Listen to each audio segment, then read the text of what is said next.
السلام علیکم ویورز، آپ خیریت سے ہوں گے۔ آپ میرا یوٹیوب چینل دیکھ رہے ہیں ہم جنگ پاکستان، میں آپ کا ہوسٹ کیسر عباس خان۔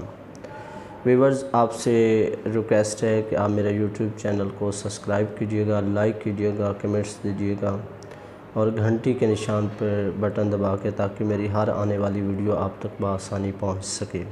آپ میرے پیج کو بھی لائک کیجئے گا۔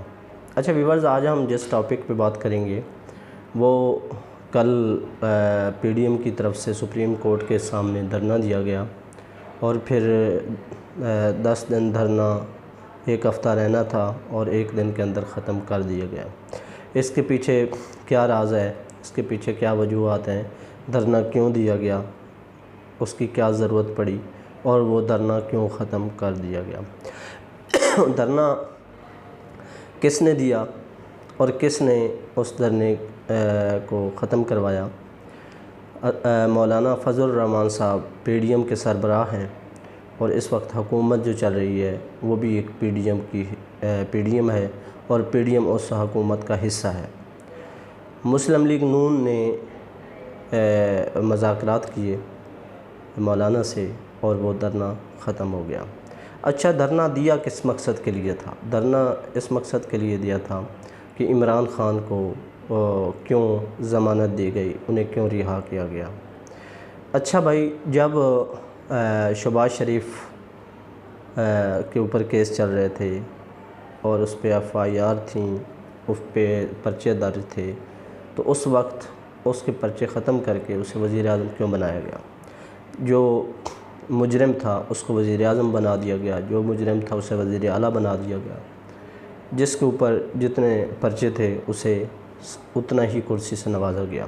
اسی طرح اسحاق ڈار کو لے لیں، اس کے خلاف عدالت نے وارنٹ گرفتاری جاری کیے اور انہیں انٹرپول کے ذریعے پاکستان کے اندر لے آنے کے لیے درخواست کی اور اسی اسحاق ڈار کو باحفاظت طریقے سے ہماری عسکری قیادت نے ایئر فورس کے طیارے کے اندر پاکستان لایا گیا اور اسے وزیر خزانہ بنا دیا گیا۔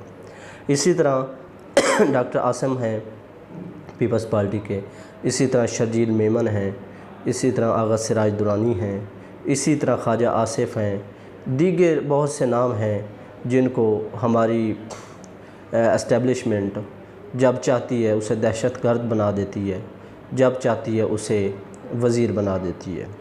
تو بیسک یہ کھیل کہاں سے شروع ہوا اور اب تک یہ کھیل کھیلا جا رہا ہے اس ملک کے ساتھ۔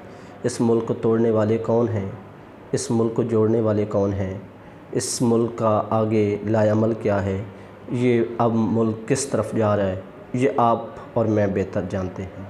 اس ملک کے پیچھے کیا راز کار فرما ہے کہ یہ آئے گئے دن ہماری جو ایجنسیاں، ہماری جو اسٹیبلشمنٹ یہ دعوے کرتی ہے کہ ہماری اجازت کے بغیر مکھی پر نہیں مار سکتی، کوئی بندہ آگے پیچھے ہل نہیں سکتا، کوئی بندہ، کوئی چیز ہماری نظروں سے اوجھل نہیں ہے، تو وہی ایجنسی جب ایک اتنا بڑا حملہ ہوا، میں اس کی پرزور مذمت کرتا ہوں۔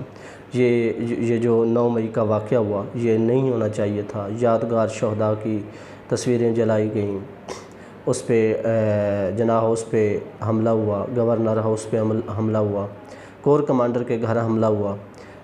تو اب اس کے ملزمان، اب دیکھیں اس کے ملزمان جو ہیں ان کی شناخت ہو گئی ہے۔ ہمارے ادارے اتنے مضبوط ہیں، فوراً ان کی شناخت، ولدیت، جگہ پتہ، ساری چیزوں کا معلوم کر کے انہوں نے گرفتار بھی کر لیا اور ان کو کڑی سزا دینے کے لیے تیار بھی بیٹھے ہیں۔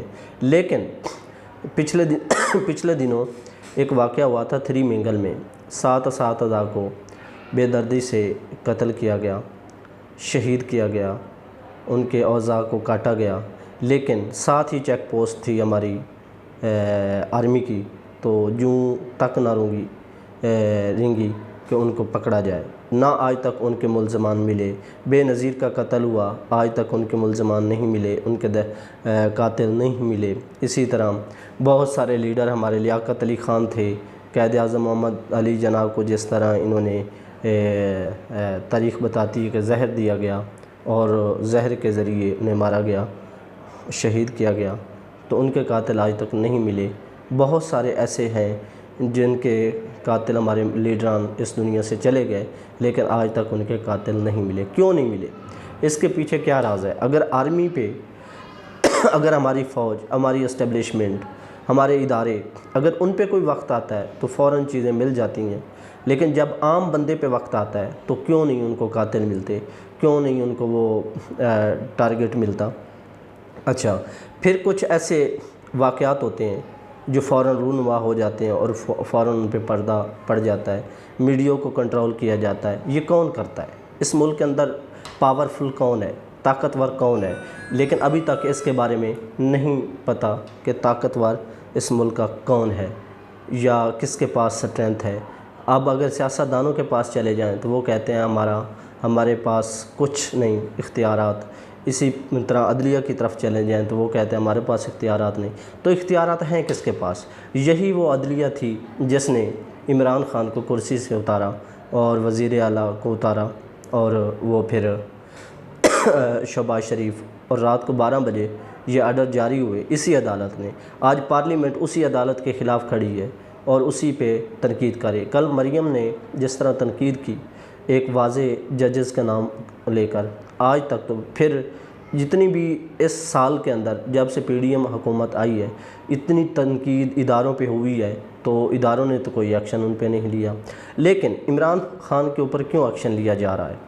ان کی پاکستان تحریک انصاف کے اوپر کیوں ایکشن لیا جا رہا ہے؟ تو اس کے پیچھے کیا راز ہیں وہ آپ اور میں بہتر جانتے ہیں۔ ایک طرف اگر وہ احتجاج کرتے ہیں تو دہشت گرد ہوتے ہیں، 144 نافذ ہو جاتی ہے، ان کے لیے سارے قانون لاگو ہو جاتے ہیں، اور دوسری طرف جب حکومت ریلیاں نکالتی ہے، اپنا کوئی نہ کوئی جلسے کا اعلان کرتی ہے، انہیں پروٹوکول ملتا ہے۔ کل جس طرح دیکھا سپریم کورٹ کے سامنے لوگ آئے، مسلح جتھے آئے یا ایک پارٹی کے ورکر آئے تو انہیں باحفاظت طریقے سے ریڈ زون تک داخل کیا گیا اور وہ چلے گئے۔ جس طرح انہوں نے دروازہ توڑا ریڈ زون کا اور اندر داخل ہو گئے سپریم کورٹ کے اندر، تو یہ قابل مذمت عمل ہے۔ یہ نہیں ہونا چاہیے، کسی پارٹی کو بھی حق نہیں ہونا چاہیے کہ اداروں کی تذلیل اس طرح کریں۔ اچھا، آپ دیکھتے ہیں کہ اب مسئلہ یہ ہے کہ 14 مئی کو الیکشن ہونے تھے، وہ کیوں نہیں ہوئے؟ اسی عدالت کی توہین ہوئی، اور اب وہ توہین کے کون مرتکب ہیں؟ ان پہ کیا یہ عمل لاگو ہوگا؟ ان پہ یہ قانون لاگو ہوگا؟ کیوں نہیں ہوگا؟ اگر ہوگا تو کس طرح ہوگا؟ کون کروائے گا؟ اور اب یہ اختیارات کس کے پاس ہیں کہ وہ عمل ہو؟ لیکن نہیں ہوا۔ آج 16 مئی ہے، لیکن اس کے باوجود جو کہ بات ہے، پھر وہی مسئلہ مذاکرات والا ہے۔ لیکن جہاں تک میری اسیسمنٹ ہے، جہاں تک میری سمجھداری ہے یا میں اس کو اسیس کرتا ہوں، تو یہ پیچھے ایک بہت بڑا عمل کار فرما ہے کہ الیکشن کو اکتوبر سے آگے لے جائیں، یا ایک ایسی حکومت وجود میں ہے، ساروں کو نکال کر ایک ایسی حکومت بنائی جائے، ڈیموکریٹ، ایک ٹیکنوکریٹ حکومت بنائی جائے، 1 2 سال 3 سال نکال لیے جائیں، اس کے بعد پھر ایک زمین زرخیز ہو، ماحول بنے الیکشن کا، اور پھر الیکشن کروائے جائیں۔ جہاں تک میری اسیسمنٹ ہے، یہ راستہ ادھر ہی جا رہا ہے، یہ عمل ادھر ہی جا رہا ہے، لیکن الیکشن ہوتے نہیں دکھائی دے رہے۔ اب اگر ایک پارٹی ہارتی ہے تو کون الیکشن مانے گا؟ جس طرح یہ اب کنڈیشن ہے، ایک دوسرے کو نہیں مان رہے، ایک دوسرے کے نتائج نہیں مان رہے، ایک دوسرے کو تسلیم نہیں کرتے سیاستدان۔ اس کے پیچھے جو ادارے آرمی ایکٹ کے تحت اب لوگوں کو جو سزائیں دی جا رہی ہیں، اس میں بڑی شخصیات بھی شامل ہوں گی۔ اس میں دیکھتے ہیں آگے کون سی شخصیات کو لے آتے ہیں۔ لیکن اگر حالیہ بیانات اٹھا کے دیکھیں تو مسلم لیگ نون، پیپلز پارٹی، یہ عدلیہ پر بھی اٹیک کرتی آئی ہے اور آرمی پر بھی اٹیک کرتی آئی ہے اور دوسرے اداروں پر بھی اٹیک کرتی رہی ہے، لیکن انہیں کیوں نہیں پکڑا جا رہا؟ ان کے اوپر کیوں نہیں قانون لاگو ہوتا؟ اس کے پیچھے کیا محرکات ہیں؟ آپ اور میں بہتر جانتے ہیں۔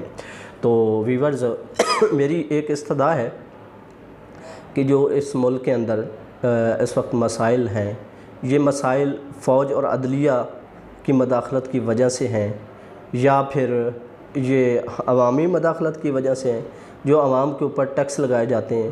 عوام نے ان حکمرانوں کی عیاشیوں کے لیے کیا نہیں کیا، لیکن حکمرانوں نے عوام کے لیے کیا کیا ہے؟ کوئی پارٹی ورکر، کوئی بندہ اس عمل کو دہرا سکے کہ حکومت نے عوام کے لیے کیا کیا. عوام کے لیے ایک پھوٹی کوڑی کا بھی کچھ کام نہیں کیا. نہ انہیں کوئی سہولیات ہیں، نہ آج سے 75 سال گزر گئے، ہم اسی آئے گئے روز دلدل میں جا رہے ہیں. ہمارے مسائل بڑھ رہے ہیں، کم نہیں ہو رہے. جیسے جیسے لوگ اور دوسرے ممالک آؤٹ آف ممالک جو ہمارے دشمن ممالک ہیں یا ہمارے مخالف ممالک ہیں یا جو ہم سے پیچھے تھے، وہ آج کہاں تک پہنچ چکے. لیکن جس ٹریک پہ ہمیں لگایا گیا ہے، شاید اب یہ ملک اس طرف چلا گیا ہے کہ اس کی ترقی ناممکن ہو گئی ہے. شاید کوئی لیڈر ایسا آئے اس کو ترقی دے سکے. شاید ہمارے اداروں کو عقل آ جائے، ہمارے سیاستدانوں کو عقل آ جائے.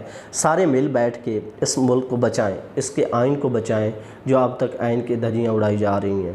تو میں دعا کرتا ہوں آپ مجھے کمنٹ سیشن میں مزید اپنی رائے سے آگاہ کر سکتے ہیں، اور مجھے اجازت دیجیے گا. والسلام علیکم ورحمۃ اللہ.